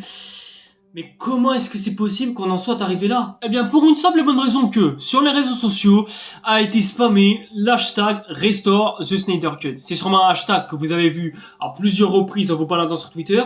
Mais oui, sachez que ce hashtag a été énormément spammé, rien que pour la propagande de ce film. Après, bien sûr, moi, vous me connaissez, vous savez à quel point je suis un énorme fan de Zack Snyder. Donc ouais, franchement, moi, j'étais hyper hypé à l'idée de me dire que nous allions avoir enfin le Justice League que l'on voulait avoir depuis le début. J'en ai même quasiment fait une vidéo à cette époque-là. Et si tout ça a été spammé, ça a été pour une simple et bonne raison, à savoir faire exister la Snyder Cut de Zack Snyder. Et en même temps, ce dernier le méritait amplement. Après le calvaire qu'il avait eu déjà à se remettre du suicide de sa fille et surtout d'avoir créé, d'avoir mis en place cet univers cinématographique un peu grâce à lui quand même, parce que c'est grâce à lui que l'on doit tous les films que l'on voit aujourd'hui. Donc ouais, avec tout ça, forcément qu'il n'allait pas être tout seul. Cette fois-ci, c'est Chris Terrio qui vient seul, accompagné de son propre script à devoir finaliser, sachant qu'il n'y a plus de Josh Whedon, mais pour les raisons évidentes qu'on a déjà abordées en début de vidéo, donc on va pas s'attarder sur le sujet. Mais en termes de musicalité, c'est Junkie XL qui revient à nouveau à la charge. Cette fois-ci, il n'y a plus que Danny Elfman, et je pense que ce sera très bien pour certains d'entre nous. Au niveau casting, bon, est-ce que j'ai vraiment besoin d'en parler? Il n'y a pratiquement rien qu'à changer, les mecs. Pareil pour le speech, il n'y a quasiment rien qu'à changer. Toujours l'histoire du grand cornu qui veut affronter une équipe de super-héros rassemblée par le chef super-héros high-tech et avancé technologiquement parlant, qui veut rassembler un gros cube MacGuffin capable de détruire le monde. Mais avec tout ça, tu peux te dire, ça y est, enfin l'auteur original revient après que le gros con véreux a gâché son propre film. Et ça y est, enfin nous allons avoir véritablement le fameux de l'histoire de Zack Snyder qui va nous prouver qu'il est un grand artiste et qui va prouver à toutes les boîtes de corporations hollywoodiennes ce dont il est capable, et surtout qui va leur envoyer un gros doigt dans le cul pour lui avoir foutu toute sa carrière et avoir gâché tout son film, et qui a enfin... Non, en fait, non. Je suis désolé de vous dire ça, les mecs, Mais c'était pas vraiment ça le fameux de l'histoire. C'est pas une histoire aussi facile que l'art versus l'industrie, en mode Snyder affronte Hollywood pour prouver qu'il est super fort. Faut pas oublier que la Snyder Cut, bah, elle est née d'un gros mouvement internet. Et ce mouvement internet, bah, en fait, il est beaucoup plus diabolique que ce que l'on peut faire croire. Parce que si on regarde un peu plus en détail, bah, les gens qui ont demandé cette Snyder Cut, bah, en fait, ce sont juste des gens qui bah, ne sont pas bons mentalement parlant et surtout moralement parlant. Ce sont même des gens qui sont presque allés jusqu'à menacer de mort si jamais ils sortaient pas le film, au point d'aller jusqu'à menacer Zack Snyder, au point qu'il méritait carrément le suicide de sa fille, selon leur dire. En bref, on est presque plus sur de la propagande nazie qu'autre chose. Et ça, venant d'un de mes réalisateurs préférés et surtout venant d'un film qu'on l'attendait tous énormément, bah ça me faisait un peu chier, ouais, je suis d'accord avec vous. Surtout qu'en plus de ça, bah ce film n'aurait jamais dû sortir. Je préfère vous rappeler, genre quand Justice League avait bidé, mais Warner et DC, ils préféraient se suicider plutôt que de tenter, ne serait-ce qu'un minimum, le risque de pouvoir sortir une bonne version de Justice League comme ce fut demandé. Sauf qu'au final... Bon, au final, ça s'est fait, bien sûr, mais voilà, on aurait très bien pu ne pas l'avoir. Mais bon, vu que là, on l'a eu aujourd'hui, il est temps de débattre. Est-ce que cette Snyder Cut est bonne? Et bah, malgré ce que certaines critiques peuvent dire, on pourrait se dire que oui, mais bon, ce serait trop facile de dire que c'est le cas. Tout le monde dit que la Snyder Cut est bonne, tout simplement pour la simple et bonne raison qu'on a eu la Whedon Cut derrière. Mais admettons que la Whedon Cut n'ait jamais existé, que Zack Snyder ait pu faire son film Justice League dans les meilleures conditions possibles. D'après vous, est-ce que le film aurait été bon ou pas? Déjà, niveau réel, Snyder est à fond. Ça se voit que le gars, il a enfin pu réussir à un peu retrouver son style. Mais pas trop non plus, parce que tu sens qu'il y a encore certaines scènes qui sont un peu tournées par Whedon, mais remanipulées par Snyder. Et ça, c'est bien. Juste le seul truc qui gêne, bah, c'est certains plans faits sous le format du 4/3. Bon, pour ceux qui savent pas c'est quoi le 4/3, bon déjà, ça ressemble à ça. Et c'est justement fait pour retranscrire un peu plus le grandiose du personnage vu à l'écran. Et quand il est seul, c'est bien, sauf quand le groupe est en équipe. J'aime pas dire du mal de mon réalisateur préféré, les gars, je suis désolé. Mais à un moment donné, faut dire que ce format cause énormément de problèmes, surtout dans cette scène-là. Et pour être obligé de ne pas parler, je vais être obligé de laisser parler un autre grand nom du cinéma qui lui fera largement comprendre quel est le problème de ce plan. Where's the horizon? Yeah, it's at the bottom. That's right. Walk over to this. It's there. Where? At the top of the painting. All right, get over here. When the horizon's at the bottom, it's interesting. When the horizon's at the top, it's interesting. When the horizon's in the middle, it's boring as shit. Et comme l'a dit notre bon vieux monsieur, cette scène cause problème juste pour ça. Tout simplement parce que l'horizon est en plein milieu de la caméra et ça rend le plan inintéressant et juste pas ouf. C'est tout. Niveau acteur, on sent que tout le monde est à fond, sauf peut-être un peu Ezra Miller, et encore lui s'en sort un petit peu. Mais à part ça, tous les autres acteurs qui jouent nos super-héros préférés sont à fond, et ça se voit. Que ce soit Jason Momoa, Ray Fisher, Ben Affleck, surtout Ben Affleck, enfin... Non, pas trop Ben Affleck non plus à certains moments, mais bon après, ce sont des plans qui datent d'avant sa dépression, parce qu'il faut qu'on en parle. Le début de la décennie de Ben Affleck a été ultra compliqué, déjà parce que ce gars ne s'est malheureusement pas remis de toutes les critiques qu'il avait subies à l'époque où il avait enfilé la cape du Batman, et surtout, il a vécu un divorce compliqué avec sa femme, qu'il a amplement plongé dans l'alcool. C'est pour ça d'ailleurs que vous le voyez ultra dépressif et inanonyme lorsqu'il croise un martien à la fin du film. C'est pour ça... que ça rend cette scène pas ouf. Donc du coup on peut s'estimer heureux que certains plans datent de 2016 et 2017 parce que voilà quoi, ça pardonne un petit peu le gars, mais malheureusement le rendu nous gêne un petit peu quand on voit le film. Malheureusement c'est peut-être pas de sa faute, ça veut pas pour autant dire que ça excuse tout. Niveau OST et musique, Junkie XL utilise des thèmes qui avaient déjà été faits par Hans Zimmer et par d'autres bien sûr au travers de l'univers cinématographique d'ici. Et ça c'est un bon point, il se permet même de se renouveler en inventant de nouveaux thèmes, et ça fait plaisir. Et niveau scénario, c'est là que ça coince énormément. Bon, faut bien récapituler une chose, d'un côté, on a des intrigues scénaristiques qui sont mieux que dans la Whedon Cut déjà, ça c'est bien. On sait plus ou moins d'où vient la dernière Mother Box, et on sait qu'elle a été récoltée par les nazis, tout ça. Voilà, au moins il se permet de alourdir un peu le lore, et ça c'est une bonne chose. T'as un peu plus de plans sur Cyborg, ce qui permet de rendre le personnage beaucoup plus développé que ce qu'il n'est déjà, et ce qui du coup a fait de lui mon personnage préféré de tout l'univers d'ici. Mais le reste, ça tombe presque complètement à plat. Il y a des trucs qui ont été améliorés, mais ça veut pas pour autant dire que le reste va bien. Genre, déjà, les MacGuffin, bon, déjà, on n'a absolument rien arrangé par rapport aux défauts que j'avais précisés dans la première partie. Mais en plus, on en a rajouté pour encore plus rajouter un peu plus de bordel. Genre, t'as Steppenwolf qui veut s'en servir pour détruire le monde. Sauf que Darkseid, il cherche un truc qui se trouve sur Terre. Sauf qu'il y a un petit problème, Steppenwolf veut détruire cette même Terre. Et le truc qu'il cherche, du coup, il pourrait pas se trouver détruit dans l'équation? Hein? Ensuite, le coup du Superman peut vaincre Steppenwolf. Qu'est-ce que c'est que ce merdier? Qu'est-ce que c'est que ça? Genre, vous vous foutez de ma gueule ou quoi? Genre, tout, est-ce que c'est une phrase ouais, philosophique ou quoi que ce soit? Surtout sur un film de super-héros qui veut se prendre au sérieux, justement. Ensuite, Diana, c'est une histoire qui date de ta culture. Comment ça se fait que tu découvres ça que maintenant dans un temple enfoui des Amazones où tu ne savais absolument rien? Genre, tu n'étais pas au courant de ça? Et puis surtout, le chara-design de Darkseid est... Les gars, c'est moche. C'est ça le gros méchant principal de tout l'univers d'ici. Et vous seriez pas en train de vous foutre de ma gueule. Bah justement, ça appartient à Geoff Johns. Geoff Johns, le nouveau directeur de DC Films, qui ne veut absolument pas qu'on touche à ses produits à lui. Mais bon, concrètement, ça sent que Geoff Johns a des goûts de merde. Déjà, qu'est-ce qui va te faire dire que ce chara-design rivalisera avec le Thanos de Marvel? C'est impensable et impossible. Franchement, à aucun moment je me dis que c'est une menace importante. Même le chara-design de Steppenwolf est un échec. Autant celui de Justice League, bon, on aurait pu reprocher certains trucs. Mais là, on dirait de la bouillie de synthèse moche. C'est quoi ce truc-là? Pourquoi est-ce que vous l'avez foutu de la mur presque de partout? Je ne comprends pas. Ensuite, il va falloir qu'on m'explique comment c'est possible que tout le monde peut voir l'avenir. Pourquoi est-ce qu'on nous montre plein de flashbacks de l'avenir, d'un avenir qui, en plus de ça, a des chances de ne jamais voir le jour? Je comprends pas, là. C'est pourquoi est-ce qu'on a Darkseid qui tue des Atlantes, qui, avec Superman, qui détruit tout sur son passage. Expliquez-moi, s'il vous plaît. Les fans de DC Comics, je ne comprends pas. Et enfin, il faut qu'on parle aussi de cette autre incohérence scénaristique. Le costume de Superman. Ok, le costume de Superman, on sait tous, il est bleu et rouge. Voilà, ça c'est une base. Donc du coup, expliquez-moi pourquoi est-ce qu'il est noir. Je ne comprends pas. Pourquoi est-ce que le costume de Superman est noir? Pourquoi? Parce qu'il y a des fans qui ont demandé sur Twitter que oh là là, le costume de Superman il est super noir. En plus ça se trouve il est dans Justice League. C'est peut-être pour ça que non, il n'y est pas. Oh non, quel dommage. Oh si, ils l'ont mis dans Snyderverse, c'est génial. Ouais. Mais alors dans ce cas les gars, il va falloir que vous m'expliquiez précisément pourquoi est-ce qu'il l'a en rouge et en bleu dans les flashbacks post-apocalyptiques. Expliquez-moi s'il vous plaît, je ne comprends pas.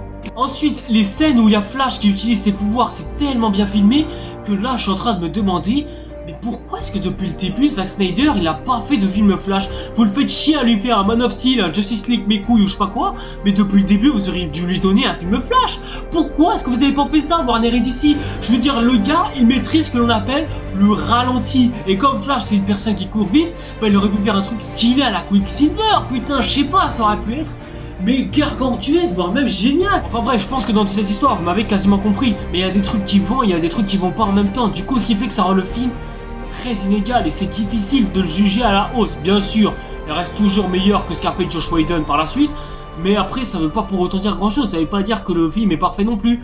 Il y a trop de défauts pour dire que ce film est excellent, voire même un chef-d'œuvre comme certains aiment le dire. Mais non, ce film, bah en fait il est juste bon sans plus. Pas correct, mais bon juste parce que la Whedon Cut existe.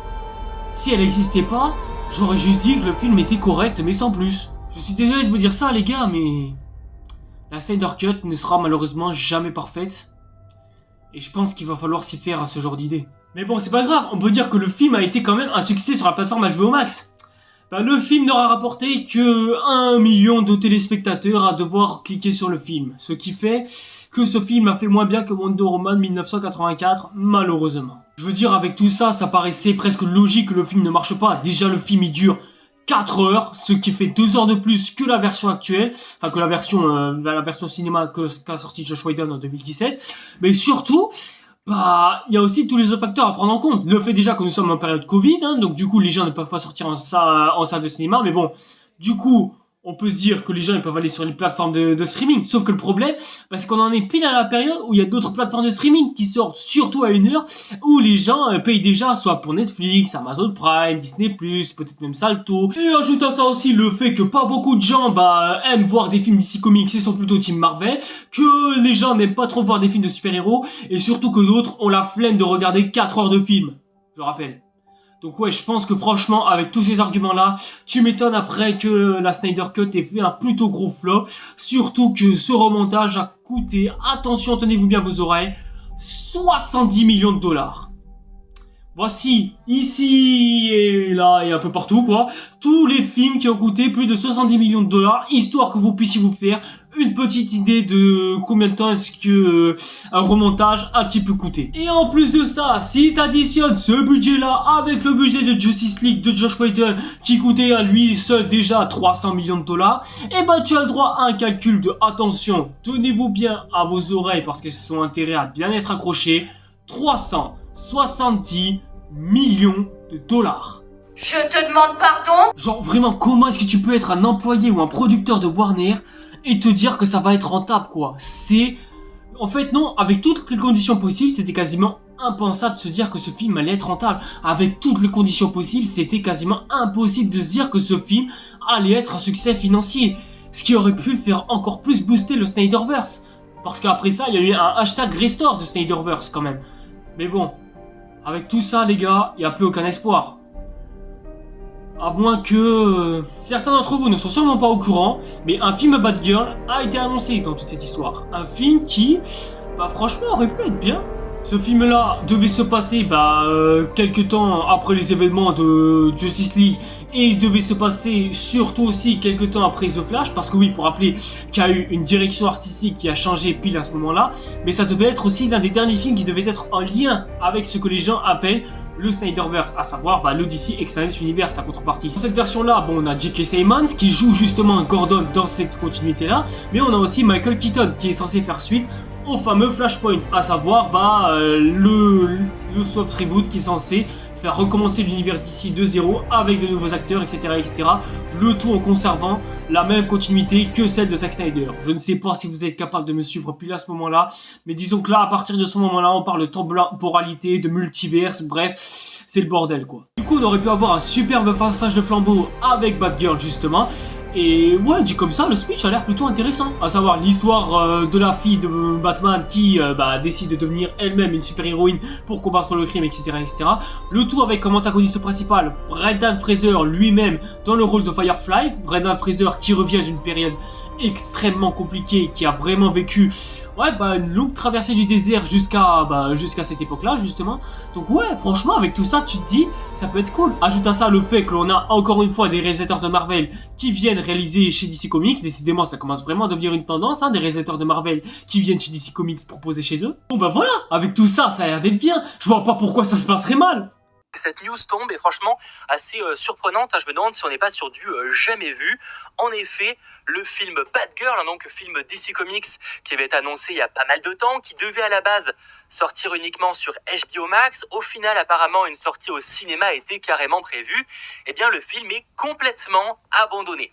Et on va parler donc aujourd'hui d'une des actualités qui a fait exploser le monde de la pop culture ces dernières semaines, à savoir l'annulation du film Batgirl, initialement prévu pour une sortie sur la plateforme HBO Max en fin d'année 2022. Si l'annonce a fait l'effet d'une bombe, et on aura l'occasion d'en reparler, j'ai la sensation que beaucoup de personnes n'ont pas vu le problème autour de cette annulation et de ce film dans sa globalité, avec d'un côté des idiots qui vont se réjouir de l'annulation d'un film dont ils avaient juste vu une pauvre photo promotionnelle, et de l'autre des fans déçus qui sont montés au créneau, plutôt à raison. C'est genre du jamais vu. C'est le plus gros scandale de l'industrie de la fiction depuis le rachat de la Fox par Disney, le renvoi de James Gunn par Disney et le traitement des équipes des effets spéciaux par Marvel et Disney. Genre c'est à croire que Warner est tellement jaloux de Disney que même au concours des pires studios de cinéma, ils essayent de faire mieux qu'eux.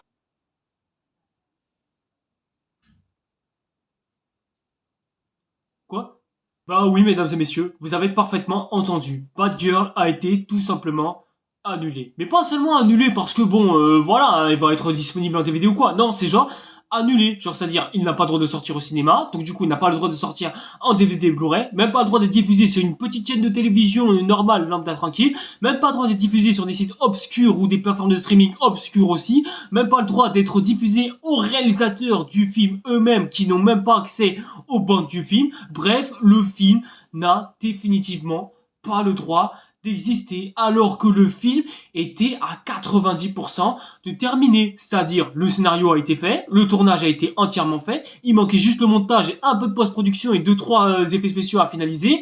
Le film était sur le point d'être fini et était même prêt à montrer une bande-annonce au bout de 2 semaines. Sauf que le 2 août 2022, ça fait beaucoup de 2 dans la même phrase avant que je puisse reprendre ma respiration. Bref, tout ça pour dire que le film a tout simplement été annulé sans aucune raison. Je vous disais tout à l'heure qu'il y a eu un changement de direction radical de l'univers DC Comics. Et bien, c'est tout simplement parce que Warner a décidé de fusionner avec Discovery pour des raisons financières. Tout simplement, le directeur de Discovery, David Zaslav. Putain, je viens de m'intégrer dans la page du salaire de David Zaslav et rien qu'en regardant son salaire, et ben on lui donne encore plus d'argent à ce sale bâtard. Maintenant, il va se servir de l'argent qu'on lui donne juste pour qu'il puisse servir à se faire des films de merde pour lui tout seul. Quel enfoiré. Je sais pas ce qui a inventé ci, mais c'est un bel enfoiré. A décidé, en tant que première décision, de littéralement annuler Batgirl parce que, je cite, ça ne faisait pas du tout partie des plans futurs de son univers cinématographique. Sachant qu'il fait exactement partie du même univers que le Snyderverse, pourquoi est-ce que t'as pas annulé Aquaman 2, Shazam 2 et encore moins The Flash? Franchement les gars, je sais que ça paraît difficile à croire, mais non, c'est pas possible. C'est pas possible que ce gars-là se soit dit ce genre de choses. Après, il y a aussi une autre théorie qui veut que, en fait, non, c'est les projections tests qui ont été plutôt négatifs ou quoi. Mais bon, je n'y crois pas du tout à ce genre de choses, parce que les projections tests ont eu la même approbation positive que celle de Shazam 2, à savoir 60%. Donc non, désolé de vous dire ça les gars, mais le coup des projections tests qui sont pas du tout satisfaits, ça justifie pas du tout le fait de l'avoir annulé comme ça. Pour exemple, Transformers Rise of the Beast a eu des projections tests catastrophiques et au lieu de ça, il n'a pas été annulé. Au contraire même, il a carrément été décidé de refaire le film pour qu'il puisse correspondre au mieux au format final que l'on a eu. Mais au final, il s'est pas fait annuler. Et certains justifient ça aussi par le fait que ce film ne serait soi-disant pas assez spectaculaire. Genre, vous vous foutez de ma gueule? Genre ce film spectaculaire, vous avez pas du tout reproché ça à Bird of Prey par exemple, hein. Genre je vois pas pourquoi est-ce que vous reprocherez ça à ce genre de film, hein, sachant qu'on est quasiment sur la même veine. Genre vous vous attendez quand vous voyez un film de super-héros à quoi? À genre un gros héros qui défonce, un gros méchant qui veut détruire le monde et qui fait crouler des bâtiments et tout ça. Les gars, c'est Batgirl qui se déroule dans l'univers de Batman, un univers de crime, tout ça. Bref, ça a rien à voir avec des gros films de super-héros à la Doctor Strange ou à la Spider-Man ou les autres Marvel qui vous matrixent depuis des années. Et surtout, le dernier argument qui a été utilisé et qui concerne Warner, et décidément Warner, je crois qu'ils adorent l'argent, semblerait-il, et c'est que, soi-disant, ce film aurait été un peu trop un échec financier. Du coup, à ce stade, ils ont préféré économiser, allez, 20-30 millions de dollars à peu près, histoire d'éviter que le film se vautre. Sachant que ce film a provoqué une grosse annulation au point que certains studios ne veulent pas travailler avec ces films. Du coup, Warner n'ont pas trop grand chose à payer et du coup ils seront plein de chute libre économiquement parlant. Donc avec tout ça, je me permets d'apporter moi-même ma propre justification qui me fait dire que Batgirl a été annulé pour une simple et bonne raison. À savoir que, vu que la personnage principale est une latino d'origine, et donc réalisé par 2 arabes qui en plus sont tournés pour la concurrence, à mon avis vous avez essayé de les mitrailler. Juste pour cette raison. Pourquoi est-ce que je mets ce film-là dans le même chapitre que la chute de du Snyderverse? Tout simplement parce que, en fait, c'était le seul film qui aurait pu ressusciter le Snyderverse à l'avenir. Parce que, réfléchissons 2 secondes, on a Gordon dans toute cette histoire, donc Gordon qui est lié à la même continuité que l'univers de DC Comics, à savoir l'univers concurré par Zack Snyder lui-même. Mais du coup, comme le film est annulé, du coup, il n'y a plus aucune chance que le film soit relié à quelconque autre continuité, mis à part bien sûr celle de Michael Keaton. Mais comme on a J.K. Simmons qui jouait Jim Gordon dans la continuité de DC Comics, du coup, on n'aura plus jamais droit au Snyderverse dans toute cette histoire, comme les gens l'appellent si bien. Du coup, c'est officiel. L'univers cinématographique d'ici est mort. À partir de ce moment-là, du coup, il n'y a plus aucun espoir, il n'y a plus aucune raison d'avoir à attendre quoi que ce soit. Maintenant, bah, l'avenir d'ici va devenir complètement morose. Et je me rends compte là, à ce moment-là, ouais, qu'on a carrément dépassé un stade de 1h15 en durée de vidéo. Je ne sais pas comment est-ce que vous faites pour tenir jusqu'au bout, mais il nous reste encore 4 films à aborder. Enfin non, il en reste 5, ouais. Si ouais, j'ai fait le compte, il en reste plus que 5. Bah vous savez quoi les gars, tant pis. Si la vidéo doit durer plus de 1h30, eh ben elle durera 1h30. On enchaîne cette longue liste de mauvais films d'ici avec cette fois-ci Black Adam, réalisé par le gars qui s'est occupé de Jungle Cruise avec Dwayne Johnson, et dont vous aurez compris qu'en acteur principal, on a le seul et l'unique Dwayne Johnson, aka The Rock. On a vite fait parler dans mon bilan 2022, notamment dans la partie flop de l'année, mais effectivement, ce film est complètement mauvais. Et le pire, c'est que c'est le film dont j'avais le plus d'espoir, parce que je m'étais dit, Dwayne Johnson en un super-héros tac et dark, franchement ça peut avoir du potentiel. Et au final, le potentiel, bah je l'ai eu dans le là où vous pensez justement. Ce film nous parle de l'histoire d'un jeune, enfin d'un homme du coup, qui vit dans une époque lointaine, après Jésus-Christ, je sais même plus quand ça se produit, dans lequel il a des super pouvoirs qui le permettent de se transformer en une espèce de gros méchant, d'un anti-héros semblerait-il, qui aime détruire le monde semblerait-il, et qui veut s'accorder comme être le plus fort dans le monde. Parce que oui, quand on observe ce film malheureux, il est vide, aussi vite que le mental de ton banquier, aussi vite que l'intérêt des cours de mathématiques, et aussi vite que l'intérêt que je porte à devoir vous parler devant vous derrière cette caméra, à partir de ce moment-là, à tel point que la fatigue commence petit à petit à se ressentir, et je sens déjà quand tu commences à te faire chier devant l'écran de cette vidéo de merde, parce que oui, je fais des vidéos de merde, ma vie c'est de la merde, et je crois que je vais devoir passer par-dessus le pont. Bonne journée, mesdames et messieurs. Non mais sérieusement, je sais pas quoi dire de ce film, je sais pas. À partir du moment où t'as une blague qui rappelle le bon, la brute et le truand et qui font exprès de le faire rappeler, c'est bon mec, tu sais déjà à quoi t'attendre. Et à partir du moment où t'as un méchant qui est tellement cliché que c'est le diable lui-même qui a un pentagramme à l'envers sur le torse, qu'est-ce que tu veux que je dise de plus? Mais qu'est-ce que tu veux que je dise de plus? À la base, Dwayne Johnson devait jouer Shazam. C'est pas une blague, je vous jure que c'est la vérité. C'est d'ailleurs pour ça que l'on le retrouve à la production de ce film-là. C'est tout simplement parce que, ouais, il voulait s'assurer que tout se passe bien dans ce tournage et que, il n'y avait pas trop de problèmes à s'assurer là-dessus. Bref, voilà, à la base, c'était lui qui devait jouer Shazam. Il avait même une petite hésitation à savoir qui jouait entre Shazam et Black Adam. Et au final, son choix se tournera sur Black Adam parce qu'il est plus sombre, plus dark, tout ça, et qu'il voulait tester sûrement quelque chose d'incroyable. Mais en fait, non, il voulait juste se montrer plus fort que tout le monde dans ce genre de situation. Et c'est nul, c'est nul. En général, les films de Zack Snyder, les films de Dwayne Johnson sont en général nuls. Voilà, ça, faut la mettre 2 secondes. Aucun de ces films ne sont si notables que ça. Je pense au Retour de la Momie, à San Andreas, surtout Baywatch Alert à Malibu, les Jumanji, bref, voilà.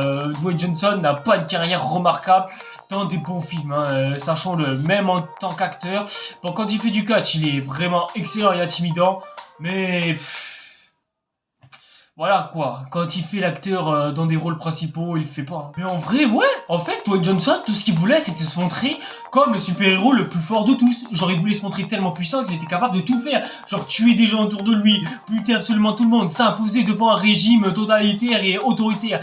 Bref, le gars, il est surpuissant, il est inarrêtable. Et surtout, les gars, me lancez pas avec le coup du « Oh, cette relation entre cet enfant et lui, ça rappelle la relation que John Connor a avec le Terminator. » Déjà, entre les deux, il n'y a aucune relation, il n'y a aucune histoire. Bref, ça mérite pas du tout la comparaison qu'il y a entre Terminator 2 et ce film de merde. Vraiment, je ne sais pas dans quel monde est-ce que vous vous êtes dit que c'était bien de les comparer. Et en plus, histoire d'en rajouter une couche et que Dwayne Johnson puisse se montrer comme étant fort stock, elle a carrément décidé d'inviter Henry Cavill à la scène post-générique pour l'affronter et savoir lequel des deux était le plus fort. Ce gars-là est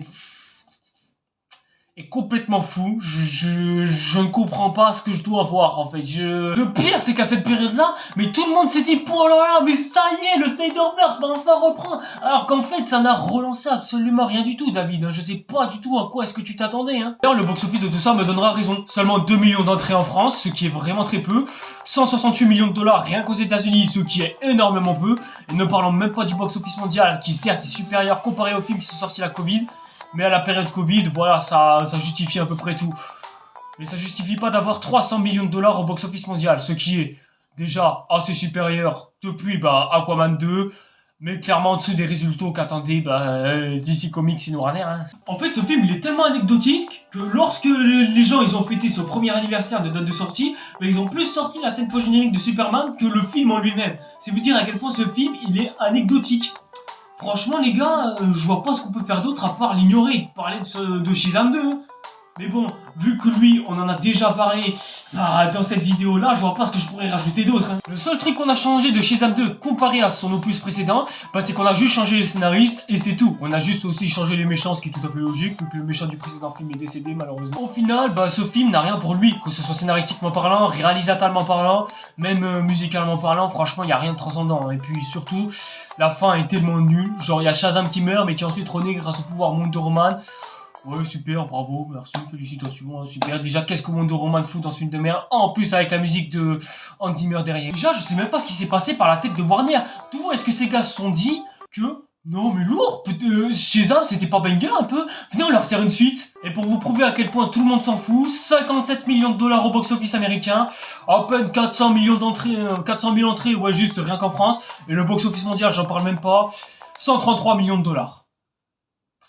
C'est rien les gars, franchement ça montre juste que tout le monde s'en fout de ce film en fait. Tout le monde en avait rien à foutre à sa sortie. Même un an après, y a personne qui vient pour lui souhaiter son anniversaire, comme c'est le cas pour 2-3 films sur Twitter. Surtout en plus quand tu sors en pleine hécatombe du box-office. Ouais tu m'étonnes après que le film soit nul à côté des Donjons et Dragons ou des Super Mario Bros le film et John Wick 4 hein. Et tout ça à cause de qui me direz-vous? À cause de Dwayne Johnson. Le gars il a juste voulu faire le malin en voulant proposer des films gros où il pouvait être fort et tout ça, auquel il pouvait défoncer des gens à volonté sans aucun problème. Au final le gars s'est complètement vautré, ses films se sont complètement vautrés et à se demander exactement si l'avenir de ce dernier risque d'être entaché par la suite. En tout cas, l'acteur qui joue Billy Batson, malheureusement, aura sûrement une carrière vautrée par la suite et aura sûrement du mal à remonter crescendo.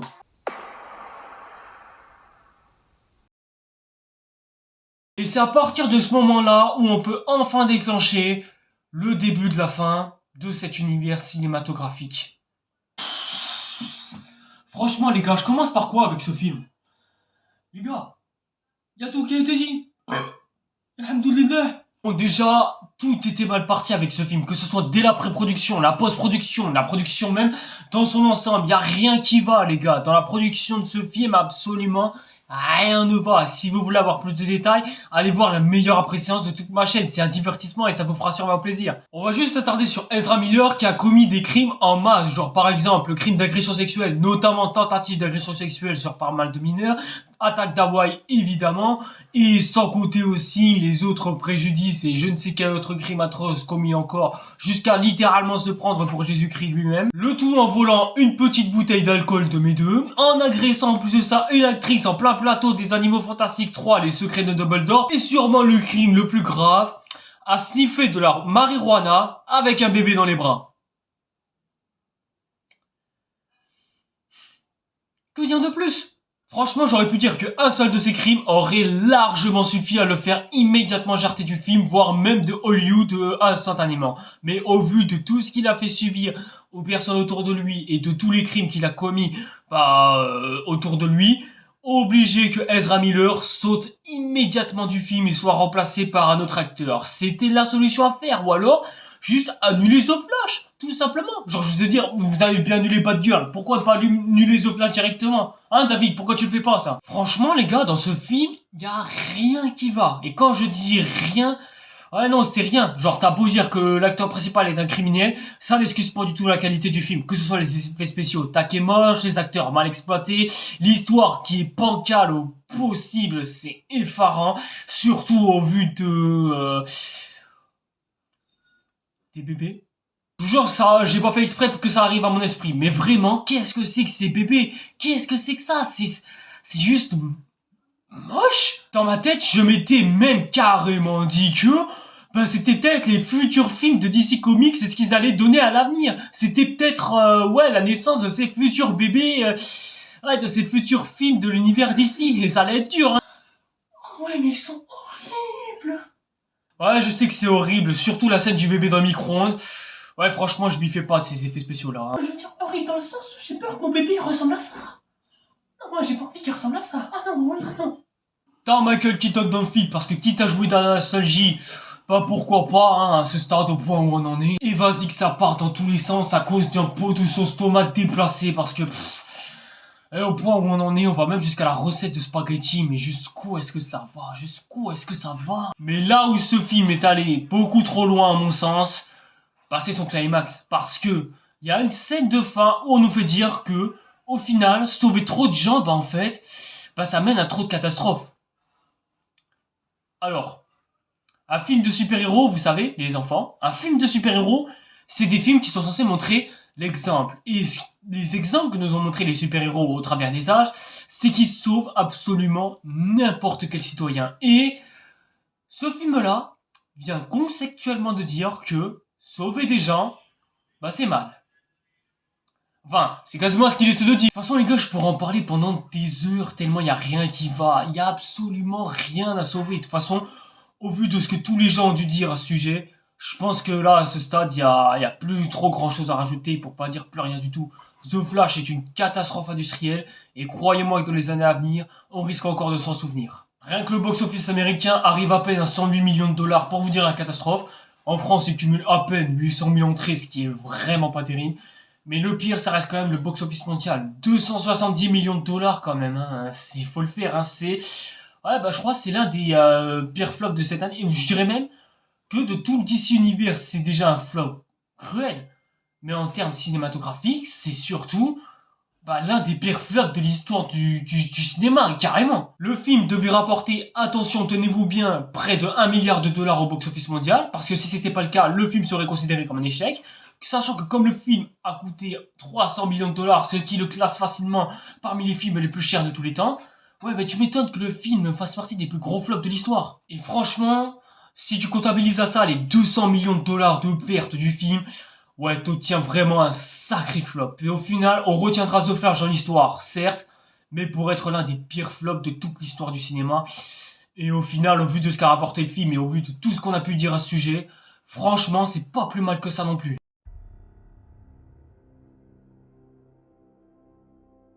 De toute façon, les gars, au stade où on en est à ce moment-là, l'univers DC Comics est mort.